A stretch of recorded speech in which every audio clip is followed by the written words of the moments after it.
Hey guys, welcome back to Yellow Shoelaces. You guys know that I love to get out, enjoy the sun, and have a lot of fun. Been traveling a lot lately, and one of my latest stops, Virginia. I am enjoying myself out here with my cousins. I have one right next to me. It's the man with the plan. When you hear his voice, you're gonna go, damn, why isn't he making music on the radios? He has that smooth, velvety voice. So, without further ado, I'm gonna introduce my cuz, the one, the only, Jamil. Oh, thanks. That was a cool introduction. I appreciate you having me on your show. I've been listening to it. I know you've been doing your thing, cuz, and to actually get to be on here and talk with you and be a part of it is a blessing. I really appreciate it. I don't know if I got the singing voice, but I definitely am excited about having a voice on your show. Well, I will tell you guys this. He is super handsome, smooth voice, the whole package. But ladies, hold your horses because he is taken. So normally when we talk, most of the time through text, we tend to have some conversations, not necessarily heated, but a little tense. Men versus women seems to always be the thing with us. So today I want to get your opinion about roles of men and women today, modern women today. Do you believe that today's women should be in the home, taking care of home, or do you believe that they can do homework, household chores, and still maintain a life outside of the home working? No, absolutely. I think that there's a benefit. There's historically been a benefit in roles, right? You do this, I do this. But I think that those archaic times are not present now. I think that having fluidity, there's a writer by the name, I think, Haki Habatuchi. I know I'm butchering his name, but he back in the day when he changed his name, he wrote a book, and in his book he talked about himself being in the military, and while being in the military he had roles that were just designed for women, as they would say, right? But as you're in the woods, you're out, and it's a bunch of men. You having to play those roles, whether that's cooking, cleaning, and so forth. So the idea that that these roles, as he's articulated in his book, which I agree with, that they have to be functioned just because of your gender, I think is not a good thing. I think in my household, believe it or not, I do most, if not all, the laundry. Okay. And I do a lot of cleaning, right? And I personally think I may be better at it, right? So it's just like, and I enjoy it. I can put my headphones on and zone out and clean, and I like that. My wife likes to cook, so she cooks more. Not because she's a woman, but particularly because she's my eye probably burn on the food, right? So, so I think that that for the most part, it's who does it better, or who wants to do it, or how's it makes a function. You're in a relationship, you have a team, and you work together as a team to get the functions done, and how best to do that. Now, with that being said, there are some roles that I'm going to play. That's going to be probably non-negotiable. For example, if somebody running for my house, I'm at the door, and you got to get through me first. It's not going to be my wife saying, "Yo, go sit and go hide. I'm gonna take care of this guy." That's not going to happen. So man of the house. You know what I mean?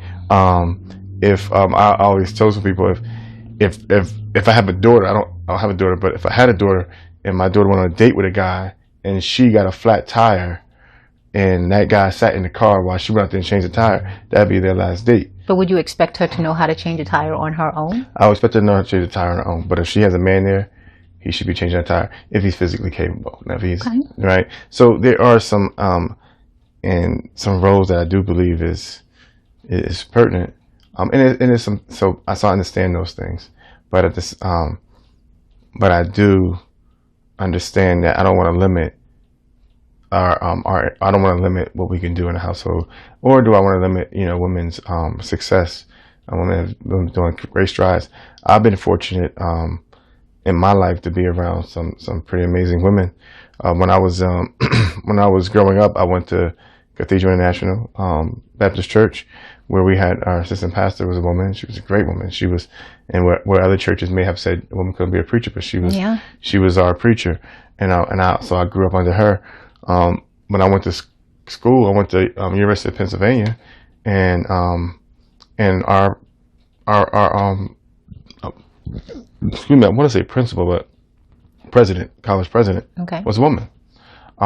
So I've been fortunate to be around women that can hold down families and also, do amazing jobs outside the household. So why would I try and limit them now? Well, before we get into the juicier topics or questions, now when you got into your relationship, well, you're married now, how did you decide who would do what? Now, I know you said personally you think you're better at doing laundry. And is that something you guys went through in the household saying, I like to do this, or I want to do this? Or did you just go in saying that, look, I did it one time, she wasn't great at it, let me take over? How did that happen? How did you split up chores or determine who does what? She may not agree that I'm better at it. So if she heard this, she may not say that I'm better at it. But I think that it happened more organically. Now I think that with relationships, they say the best thing is communication, and I can tell you that we didn't have that conversation. Okay. It just kind of organically fell there. And I think that I work out all the time, and well, I say all the time, but I work out a good amount, and so. More than 3 days a week. Right, more than 3 days a week. I'm probably working out maybe 5 days a week, right? So, and back in the day, I was probably working out more. So, my clothes is always sweaty. I'm always so to ask her to keep washing the clothes and, hey, where's my shirt at? I want to wear I wore the shirt Monday, but I want to wear it again Wednesday. Did you wash? So, so it came a time like you always wash your clothes. So I was like constantly, and I'm washing or washing my clothes, and so therefore as a result it was like I'm not gonna wash mine, her sitting right there and I wash hers. Okay. So it became one of those, I'm just doing it. I'm sure that would have been a problem moving hers. And then when we got kids, it was just like, and I got 2 boys, and oftentimes we're going out playing basketball, we're all doing stuff. So it's like I just kept. So it became something that just makes sense because of the function of our household and the function of life. So therefore that. Now, she does wash clothes sometimes. Every once in a while, she'll wash clothes. So it's not like she doesn't, but I would say, I would probably say it's 80-20 or something like that, that we're doing that. Well, I know I've posed this question to someone else that was on this podcast, and it's a bit of a touchy subject. I think mostly for men. Me personally, I think mostly for men, but phone code sharing. And I had a friend on here who vehemently said he will never, dying breath, would never give his code to his phone to his significant other. How do you feel about sharing code to your phone? Are you open with that, or do you think some things should just be off? I mean, unless it's an emergency. My wife has believe it or not, my wife, we got a family plan. To be completely transparent, I got the car insurance, so the car is on my name. She got the phone, so my wife and I, we both have each other's codes. It's never been an issue. There's actually times because of my work, I'm busy, and I could be driving, and somebody can text me, and I'll be like, yo, take my phone real quick, and can you text this person? Or go in there, so she can go through my phone and, hey, text this person. So the person may get a text message, but it's coming from, she's texting it, but it's my words. Okay. So if I'm driving, I don't want to drive and text. Say, yo, hey, Keith, can you go with my boy Keith and text him that I'll be by there? Like, yeah, so she can see my phone. And every once in a while, like, she may be looking at her phone, she's doing something, and she may say something like, or like, say she's on an app, she's trying to apply for something on an app on her phone, but she needs to call or do something. Hey, Jamil, let me see your phone real quick so I can. Sure.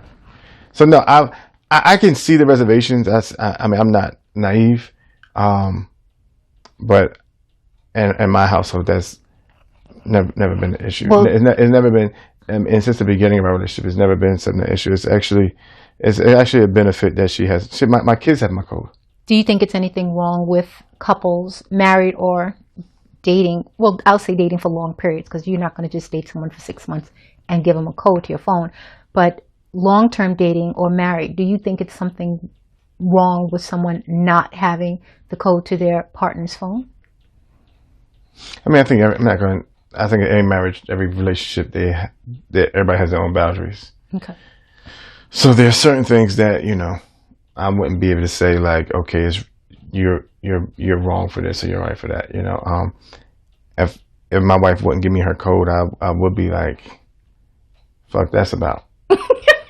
I'm not sure. Can I curse on this thing? Well, very few curses. Very few. That'd be my last one. What the freak is that about? Yeah, I say, what the freak is that about? But if she told you, I don't want you having a code to my phone, and she tells you, like, listen, honestly, I'm not hiding anything from you. I'd rather just not give you that information. I mean, how would you react to that? Would you be accepting it? I mean, now we 10 years in, 13 years in, but I guess I'm probably the wrong person to ask. So if so the way how I think, if I was younger and this is before marriage and I dated a woman and I asked her for a code, I would probably look suspect at that. Okay. And as a result, that would probably play a role in how I'd be like, oh, okay, well, you keep a secret, so I'm gonna keep secrets too. Okay. And that's probably a tit for tat. Probably not the best thing for a relationship. Probably not. I'm like, oh, okay, well, yeah, well, I see we got secrets here. All right, I'm sitting here being all transparent, open. You want to be secretive? All right, well, cool. Well, I know. Let me digress to the secretive nation as well. But unfortunately for me and mine, that wasn't the case. Okay. So I guess the next question is, and I'm taking this, all in, and knowing that you are married. So some of these questions I'm asking, and I know you're like kind of deep in marriage now, but when you were dating, what was your view on dining and the bill? Are you a believer now, even being married, looking at men who are not married and dating? What is your view on bill paying after the check comes? Because you see like a lot of videos now and a lot of like, shorts about men saying like, I'm not buying you anything if you're not coming home with me. I don't owe you anything. We're going Dutch, because if this is not leading anywhere, then why should I pay the bill? My feelings, just really quickly before I get your answer, is that how do you know it won't lead anywhere for a second date? So why should getting into bed with someone determine whether or not you're going to pay the bill? I mean, what are your views on that? Yeah, and I feel like I feel like I'm fortunate, like I dodged a bullet, because when I hear about some of this dating and these bills, it's like, it makes me, sometimes I hear about this shit and I call my wife and tell her how much I love her and say, I'm glad we're here together. Let's make sure this shit lasts, because I can't go out there. It's a wild jungle. So when I dated, I paid the bill, right? So it was just like, all the time. Did you ever expect her to pay? And I never expected her to pay. However, I guess I was fortunate because I dated women that was like, oh, you paid last time, I paid this one. Okay. Or you paid, we went to dinner and went to a movie. Hey, you paid for dinner, I paid for the movie. So I've always had that. So I never had nobody that was just like, I felt like was taking advantage of me in that situation. And that just wasn't the case. But I can tell you that I've heard women say like, oh man, I want to go to this restaurant. Shit, I'm gonna find somebody to take me on a date so I can go there. Mm-hmm. So really, really, like, there are women that want to go to these, like, they're like, what am I doing this week? I'm bored. Let me find some nigger to take me out and shoot. Where I want to go? Let me go to. He means Joe's. Gentleman. He means gentleman. Yeah, let me get this gentleman to take me out. I want to go to Roof Chris, or I want to go.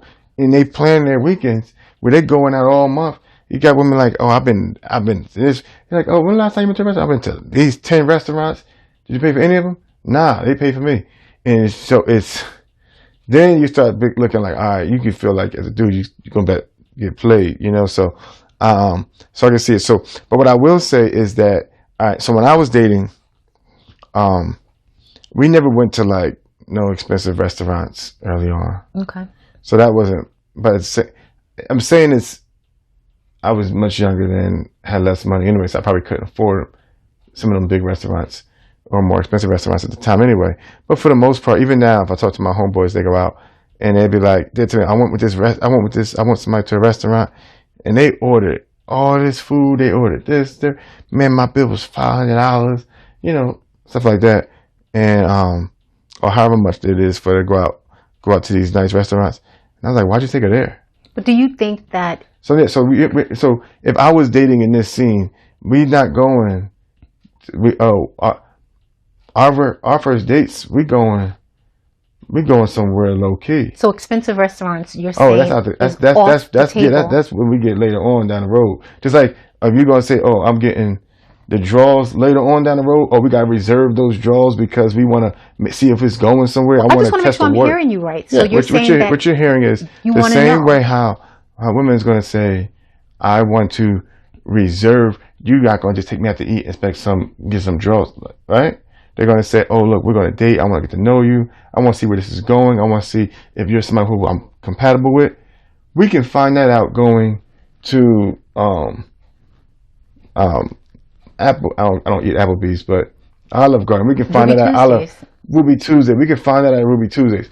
We don't got to go to Maestro's to find that out. So if you're dating someone, let's just say you're dating someone. So you mean what I think I'm hearing from you is you're going to save this expensive restaurant for later. So is that to say that this one is the one, she is the person because now you're taking her to an expensive restaurant? Or are you saying that, I spent maybe 2 months with her and now I see that she's not taking advantage, she's worthy? Yeah, I don't think you got to take advantage of me. You could be a better judge of character. I mean, I proposed to my wife. It was 3 months I was dating her and we've been married 10 years.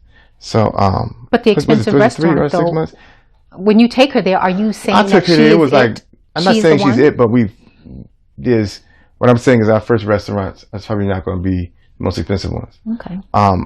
But I think that we're in the stage where people want to impress each other, and they are in their first dates are to these expensive restaurants. Then they never talk to each other after that. Well, and I'm just not. I personally am not interested in that. Now I'm not like now. There are sometimes when somebody really wants to go to this nice restaurant. You travel somewhere and you're like, yo, we're out here, let's go to this restaurant. So I mean, it can happen. But that's not where I'm at. But to the question of who pays the bill, if I'm taking it out, I'll pay the bill. But I think that there's a lot of women out there that don't mind paying the bill nowadays. Well, it's just true. A lot of women go Dutch. And I think for that one reason now, women are encouraging other women that they should be able to at least go half, because if the guy pays the bill, is he expecting me to go home with him? And clearly we've seen videos of that situation, people filming their dates saying like, this guy's no good, or, the guy filming saying, she's trying to get me for all I have. But, I guess in your world, like men should always pay on dates. I don't say should always, but I think that, for me, it's been that way. Okay. I can tell you once, I won't say I never forget this, but I'll tell you I was now it's for the whole world to hear. Yeah, it's for the whole world. So I was in New Jersey and was in college and met a young lady who was cool, and she wasn't from here and she's never been to New York before. Where's she from? So Bermuda. Okay. So she was like, oh, never been to New York. So I was like, you know what? It'd be cool to take her on a date. And me and her was cool, so it wasn't like official or nothing like that, but it was like, cool, let's go and take her on a date, I guess. So took her over to New York, went to this restaurant. At the time, I was making meager funds. I don't know how much money I had, but a lot of these ladies don't know. Dudes, when they take them on these dates, they don't know what's in these dudes' pockets. Sometimes they may be spending all their money, but they go on front like they not. They may have nice outfit. They may have, but you don't know that they probably just got paid and they got other bills, so you never know. And the dude ain't gonna come out because he wanna show face. So I was showing face. I was out there and took this young lady out. So when we got to the restaurant, I'm like, okay, this place ain't expensive. This is a nice restaurant in New York, right? It wasn't too bad. But I remember, and I was always good at math, so I did really well in math. So I remember taking the menu. Pre-checking that menu for them prices. Exactly. So I'm looking at the menu, and as she could be thinking, I'm like, oh, let me see what I want to eat. So I'm looking as if I'm looking for what I want to eat, but really I'm saying, okay, what's the most expensive meal on here? Carry the one. All right. What's the most expensive appetizer? So I'm thinking, all right, so therefore the most my bill would be and at this time we didn't have like I don't we probably had it back in the day, but this is before letting me Google the restaurant and find it all out. So I got there and I'm like researching it on the spot. So in my head, I'm like, okay, this is where the highest amount is. This is cool. I'm all right. I got a credit card, I got money account. So I'm like, okay, we're good. This young lady, because I did that, I knew everything on the menu pretty quickly. This lady ordered the most expensive appetizer, entree, and dessert all at the same time. Ready? All at the same, like ordered them all and got a drink, got it all. And I was cool. And I just was like, I had to keep my poker face, but in my head, I said, what the? So I was like, all right. So then I ordered my meal, which was substantially less than hers. And so we good. So they bring her appetizer and she eats 1/4 of it. The guy says, you want a doggy bag to bring this home? She goes, I don't eat leftovers. Oh, excuse me.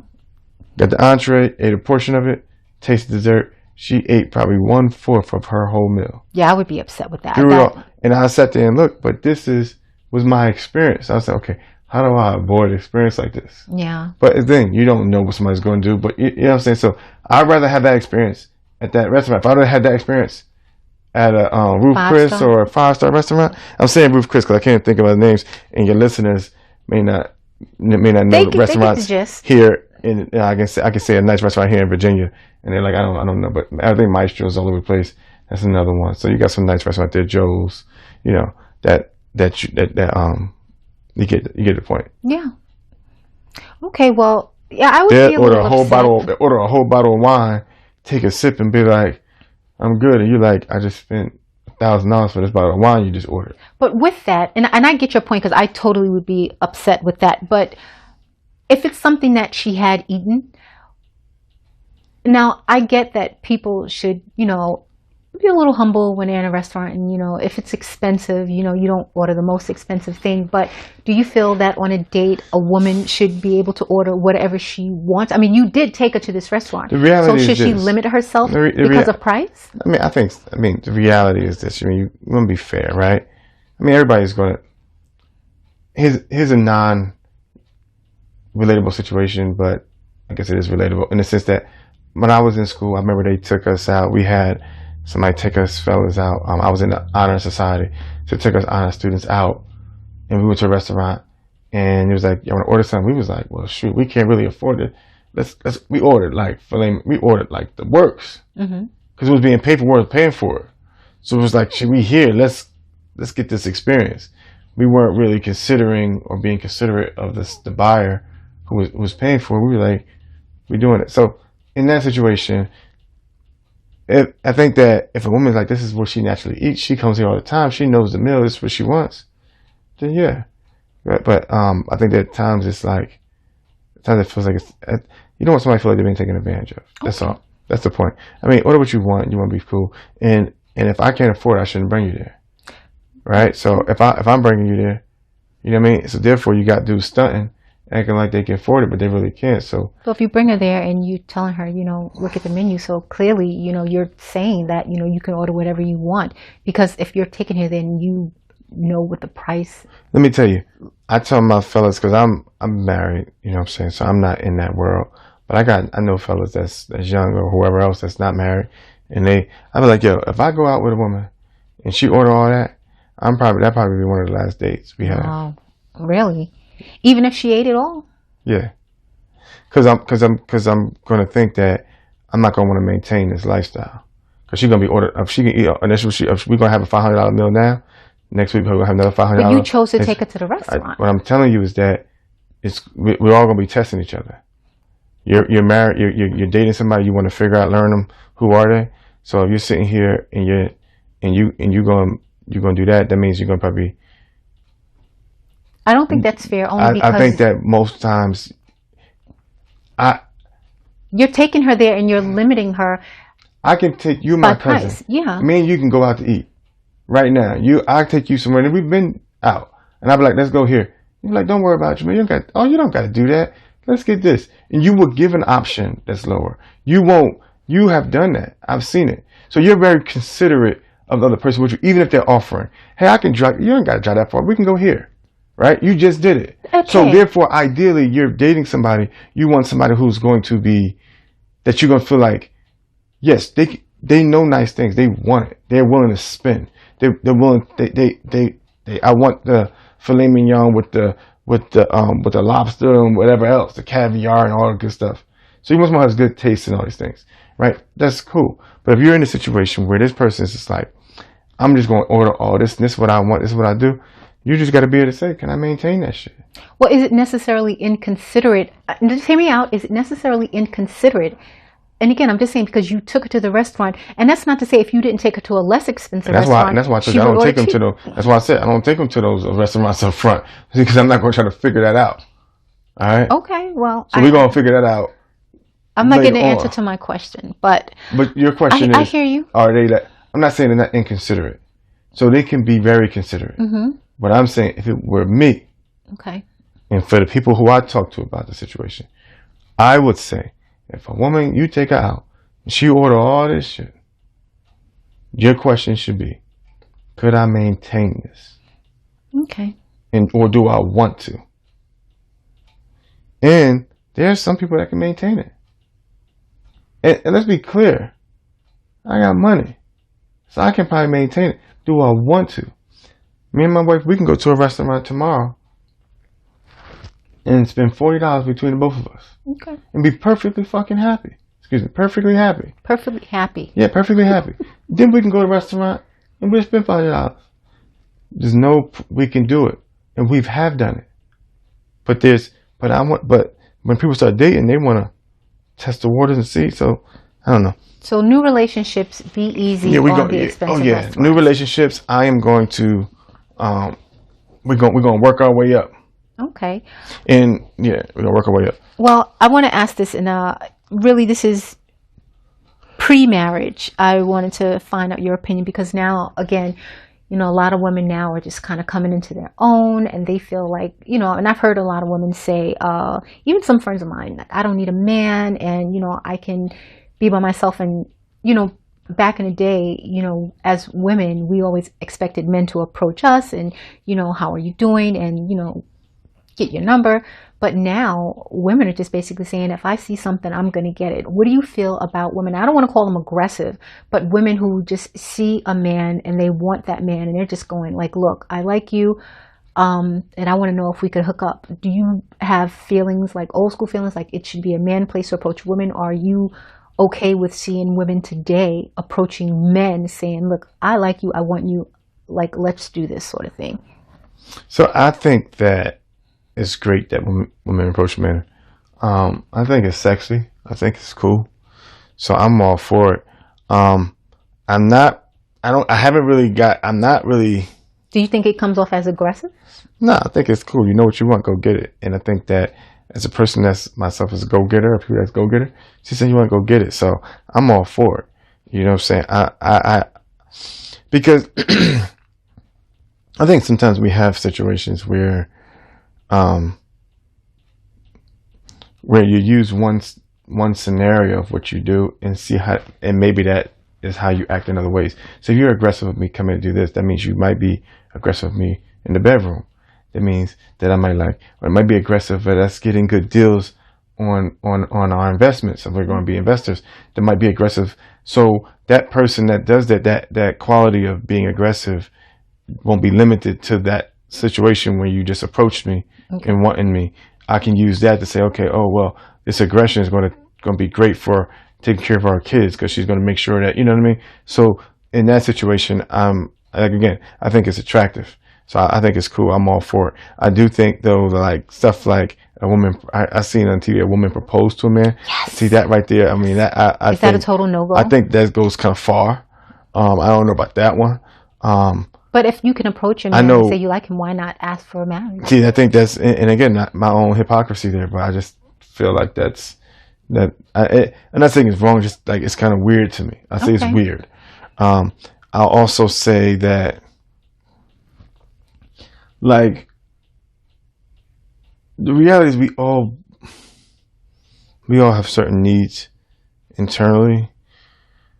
And sometimes you can be doing a good gesture, but it can turn the other person off in a way. So, right. So let's say to the point of hey, I'll pay the bill. You can be looking at it like, I'm showing just that, like, hey, I'm equal opportunist, I can pay the bill. The man can be taken like, oh, you don't think I got enough money to take this? You think my pocket's small? You know what I mean? Like, Yeah. So you can get some unintentional messages with that. And I think that we all have insecurities in different ways. And we just present them differently and hide them different ways. I agree. So just be mindful of tapping into somebody's insecurity with that. So the message that you send. So the whole idea of like, oh yeah, I'm going to pay this bill and all that kind of stuff, be like, nah. But ladies, if a lady come in there and you like, I'll pay this bill, and this dude like, go ahead, I'll tell you to leave his ass. Okay, we are going to wrap up, but I have one more question. And I had this discussion with, of course, some of my friends, men and women, and it was very mixed.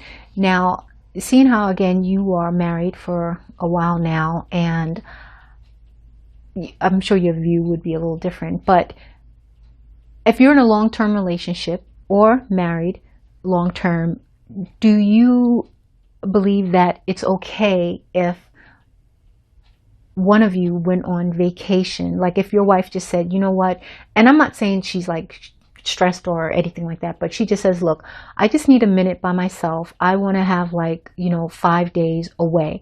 Are you okay with taking individual vacations? Or do you feel like we're together, there is no reason you need to be on your own vacationing? What's your view on separate vacations? So during COVID, my wife and I, we were in our house 24/7, 2 kids, virtual learning, doing our jobs. We were really busy. And I can tell that my wife was getting stressed out at times. And I feel like the pressures from work, the pressures from COVID, pressure from things. So I paid for her to go to a hotel. Now, it wasn't out of state or whatever. It was another city. And so pay for her to have a hotel, and you can go there and enjoy yourself. You don't got to worry about me or the kids. Make sure she has some funds. I mean, she got money, but she get to do that. Another friend did the same thing, sent to another state and did it. So again, I think that sometimes we get these scenarios where we get these questions where, is it okay to go on vacation? But the context of why somebody's going on vacation and is it helpful is a reality, right? But oftentimes, if I'm going somewhere, I'll miss my wife, or she'll miss me, or if I'm going to experience something that we haven't experienced, there is a sense of, I wish she was here to see this, so I want you here to see this, or she want me to see that. So, is it possible we can go on vacations by ourselves? Yeah, I go on a guys trip once a year. But you're okay with it, though. Yeah, I go on a guys trip. Me and my fellas, we go out. We take a trip every year. My wife, she goes on she goes to her girl. She's going on a trip soon. Okay. Which I pay for. She's gonna go and be like, hey, go here. I pay for it. Go get your hotel room. Go. And she's going to California. But she paid for it herself and just let's just say outside of COVID.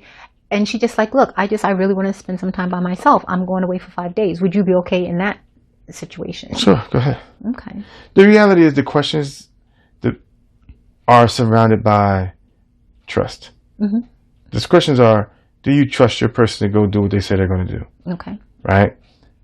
And we're going to try to work off a level of trust that she can trust me that I can go 5 days to a vacation and be okay, just like I'm going to trust her. Yeah. Now, we do understand that when people do things, that you can have all the trust in the world and the person can have right intentions.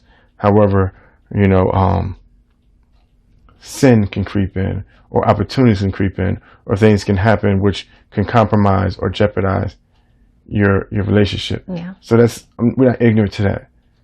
But we also understand that there are some freedoms that some people should have, right? My neighbors, as I'm talking to him, thinking about it, he loves to fish. His wife don't like fishing. So he takes a fishing trip. He goes on another state, whatever, and he goes fishing by himself. She has no problem with that because he's going. That's his thing. You got some people that's like just into different things, and they're like, "Oh, I'm gonna go." So it's a level of trust. The odds are, if I go on a vacation, I'm probably gonna be on FaceTime and talking to her the whole time anyway. Okay, that makes sense. But at the same time, I understand that some people don't want to do it because of, it all boils down. The reality is, in all these situations, it boils down to a level of trust. And I think that if I was to start my relationship over, if I was to be younger, that's what I would focus on. Just trust. So that's where you get the over communication and all those things. Because once you get that trust, all the other questions of, can you have my cell phone? Do you mind if I go travel, sleep over here? Do you mind? All those things. You're like, I know this person. So I go ahead. Well, that's a nice full circle. I really appreciate that. There's a lot of questions that I still have that, I'm going to ask Jamil when he comes back on my podcast, but we are going to wrap up now. We had our conversation helmets on, and we weren't really butting heads that much, surprisingly, because there are a few topics that I left out today, but we definitely have you on again. And I appreciate having you on here. Guys, I want to thank Jamil for taking the time out of his busy schedule to sit down with me on Yellow Shoelaces and discuss a lot of these questions that I asked. So till next time, do you have any sites or anything you want to introduce people to? Or I know you. Yeah, my name is Jamil Scott. I do have my I'm a real estate agent. So if you're on Instagram, check me out on Jamil the Realtor. So Jamil, Jameel, the Realtor. Facebook, Jamil the Realtor. Come check me out if you're looking to buy, sell a home, get into real estate. I also teach it. I'm an instructor. Please look me up, and I'd love to be of assistance. Okay, and with your real estate, you will help out in any state, not just Virginia, right? Any state, look me up. Okay, that sounds like a plan. Guys, I thank you so much for sticking with me and listening to my podcast all this time. I want to thank you very much, and always remember to stay intrigued. And until next time, bye.